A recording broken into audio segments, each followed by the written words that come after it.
مسجد نبوی میں رسول صلی اللہ علیہ وسلم تشریف فرما ہے، چاہیے کہ اپنے گھر کا آدھا مال اکٹھا کیا ہوا ہے، ٹھیک ہے، اپنے گھر کا آدھا مال اکٹھا کرنے کے بعد کہتے ہیں آج تو ابو بکر سے آگے نکل جاؤں گا، جلدی جلدی اپنے گھر کا مال لاتے ہیں اور لا کے جب خیرات کرتے ہیں تو دیکھتے ہیں ابو بکر تو میرے سے پہلے ہی آئے ہوئے ہیں، اور کرتے ہوئے ہم خود کو اس دور میں محسوس کر سکتے ہیں جب صحابہ کرام رسول اللہ صلی اللہ علیہ وسلم کی رفاقت میں دنیا کے سب سے بہترین دور سے گزر رہے۔ السلام علیکم ورحمۃ اللہ وبرکاتہ، کیسے ہیں آپ سب لوگ؟ آئیے چند لمحے حضور صلی اللہ علیہ وسلم کی صحبت میں گزارتے ہیں۔ مدینہ میں مسجد نبوی میں رسول اللہ صلی اللہ علیہ وسلم تشریف فرما ہے، اور آج آپ صلی اللہ علیہ وسلم کی پریشانی کی وجہ یہ ہے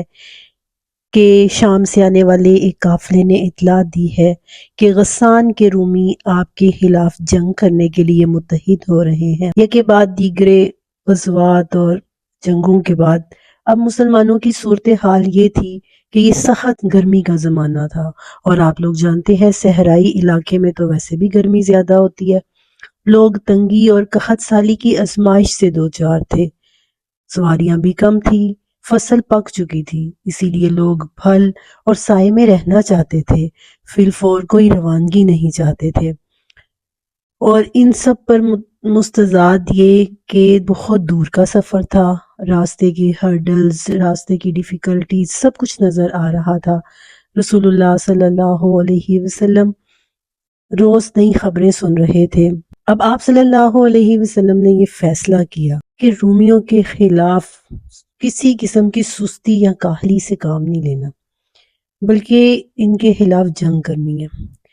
اور اگر جنگ نہ کی تو اب تک کی جتنی کامیابیاں مسلمانوں کو حاصل ہوئی ہیں، فتح مکہ ہوئی، غزوہ احزاب،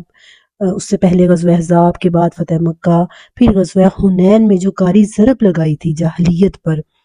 وہ دوبارہ سر اٹھانا شروع کر دے گی۔ منافقین جو گردش زمانہ کا انتظار کر رہے ہیں ان کو بھی موقع مل جائے گا مسلمانوں کے شکم میں، پیٹ میں خنجر گھونپنے کا، کیونکہ وہ مدینہ میں تھے۔ اب رسول اللہ صلی اللہ علیہ وسلم نے ارادہ کیا،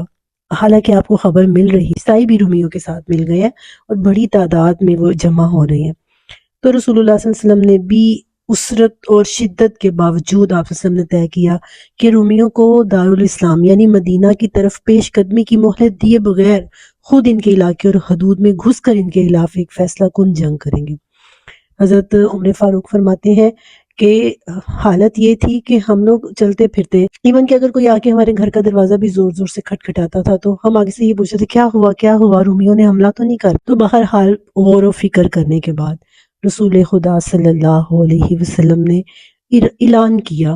کہ ہم جنگ کریں گے۔ آپ نے صحابہ کرام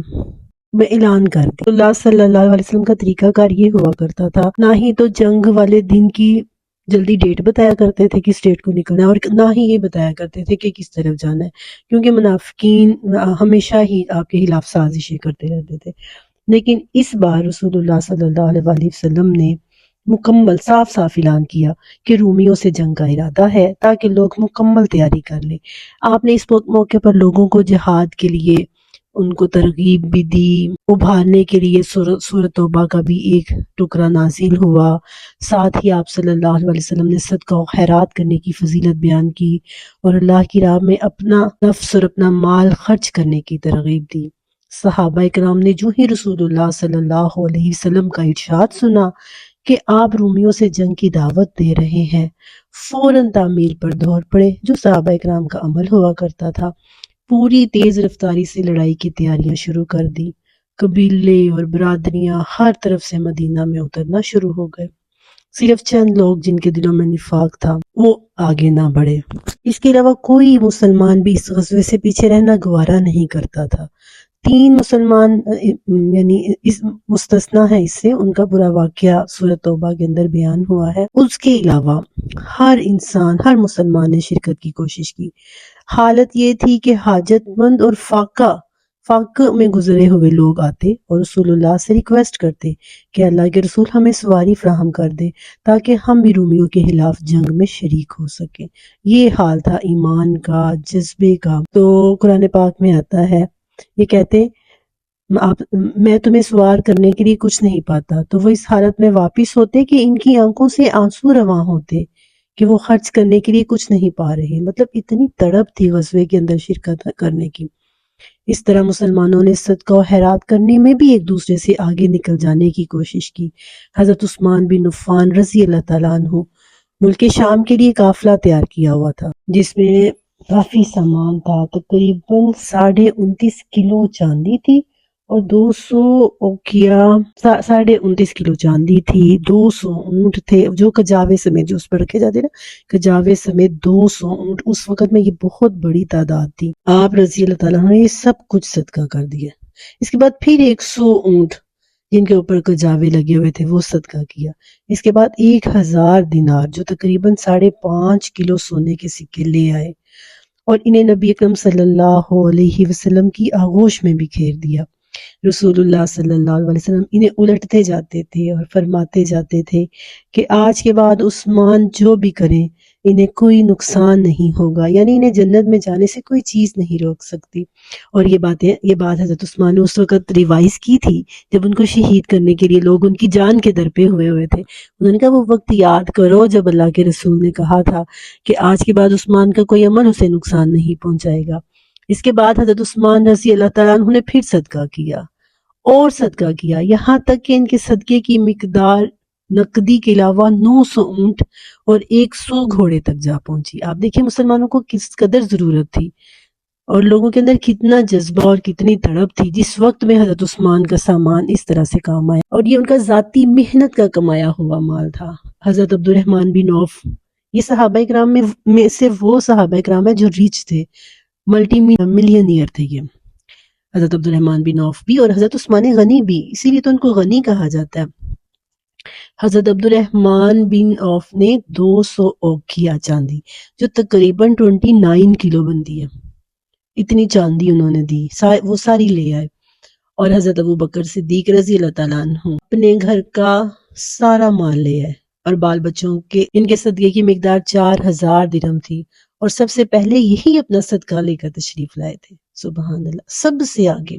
حضرت ابو بکر صدیق، اسی لیے تو ان کو ابو بکر کہا جاتا تھا، وہ سب سے آگے ہوتے تھے۔ اچھا جی، حضرت ابو بکر صدیق آ گئے، حضرت عثمان غنی آ گئے، حضرت عبد الرحمن بن عوف آ گئے، اور حضرت عمر سوچ رہے ہیں کہ اپنے گھر کا آدھا مال اکٹھا کیا ہوا ہے، ٹھیک ہے، اپنے گھر کا آدھا مال اکٹھا کرنے کے بعد کہتے ہیں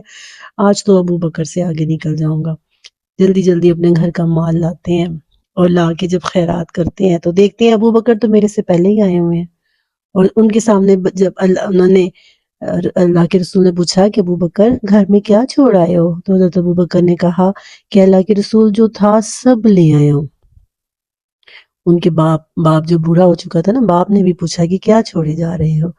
تو انہوں نے کہا کہ بیٹیاں ہیں، مطلب اس طرح اولاد بھی ہے، تو کیا چھوڑا ہے؟ تو انہوں نے کہا کہ اللہ اور اس کے رسول کا نام چھوڑ آیا ہوں۔ اور ایسے ہی جب حضرت عمر نے بتایا کہ اپنے گھر کا آدھا مال، تو اس سے پہلے حضرت ابو بکر بتا رہے تھے کہ اپنے گھر کا سارا مال، اور اس وقت حضرت عمر نے اعتراف کیا کہ ابو بکر میں آپ سے آگے کبھی نہیں بڑھ سکتا۔ تبھی تو ہوا تھا نا سکیکہ بنی سعدہ میں حضرت عمر سب سے پہلے اٹھے تھے، انہوں نے کہا تھا کہ خلافت کا حقدار ابو بکر ہے، کیونکہ ابو بکر ہر معاملے میں ہم سب سے آگے رہے ہیں۔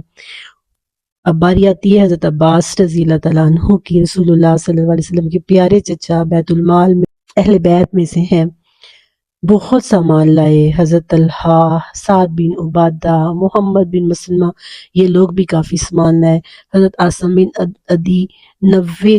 وسق یعنی 13,500 کلو کھجور لے کر آئے، کھجور کا باغ تھا ان کا، جتنی یہ کھجوریں لے آئے۔ بقیہ صحابہ بھی اپنے صدقات لاتے رہے، یہاں تک کہ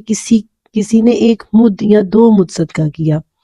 وہ اس سے زیادہ کی طاقت نہیں رکھتے تھے۔ عورتوں نے بھی ہار، بازو بند، پازیب، بالی، انگوٹھی وغیرہ جو کچھ تھا آپ کی خدمت میں بھیجا، کسی نے اپنا ہاتھ نہ روکا اور بخل سے کام نہ لیا۔ صرف منافقین تھے جو صدقات میں بڑھ چڑھ کر حصہ لینے والوں پر طعنہ زنی کرتے تھے کہ یہ ریاکار ہیں، اور جن کے پاس اپنی مشقت کے سوا کچھ نہ تھا ان کا مذاق اڑاتے تھے کہ یہ 1-2 کھجور سے کیسر کی مملکت فتح کرنے اٹھے ہیں۔ اس دھوم دھام، جوش و خروش اور بھاگ دوڑ کے نتیجے میں لشکر تیار ہو گیا تھا۔ رسول اللہ صلی اللہ علیہ وسلم نے حضرت محمد بن مسلمہ کو کہا جاتا ہے کہ سباب بن ارفتہ کو مدینہ کا گورنر بنایا۔ حضرت علی بن ابی طالب کو اپنے اہل و عیال کی دیکھ بھال کے لیے مدینہ میں ہی رہنے کا حکم دیا، لیکن منافقین نے ان پر طعنہ زنی کی، اسی لیے وہ مدینہ سے نکل پڑے اور رسول اللہ سے جا ملے۔ نے انہیں پھر مدینہ واپس کر دیا اور فرمایا، حضرت علی رو رہے تھے، ان کی آنکھوں میں آنسو تھے۔ آپ جانتے ہیں کہ جتنے بھی غزوات ہیں، بدر، احد اور احزاب، ہر غزوے میں حضرت علی سب سے آگے ہوتے تھے، سب سے زیادہ دشمنوں کو قتل کرنے والے حضرت علی تھے، بہادری کے جوہر دکھانے والے تھے۔ اب اس غزوے میں جہاں پہ ہر مسلمان اتنے جوش و جذبے سے شرکت کر رہا ہے، تو ان کو اہل بیت کی حفاظت کی ذمہ داری دے دی،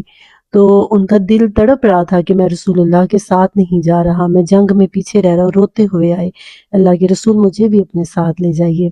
تو رسول اللہ نے فرمایا، کیا تم اس بات سے راضی نہیں کہ مجھ سے تمہیں وہی نسبت ہو جو حضرت موسیٰ سے حضرت ہارون کو تھی؟ یعنی جیسے ہارون موسیٰ کے بھائی تھے اور موسیٰ جاتے ہوئے ان کو اپنا جانشین بنا جاتے تھے، ایسے تم میرے بھائی ہو، لیکن میرے بعد کوئی نبی نہیں ہوگا۔ اس سے پہلے مسلمانوں کا کبھی اتنا بڑا لشکر نہیں آیا تھا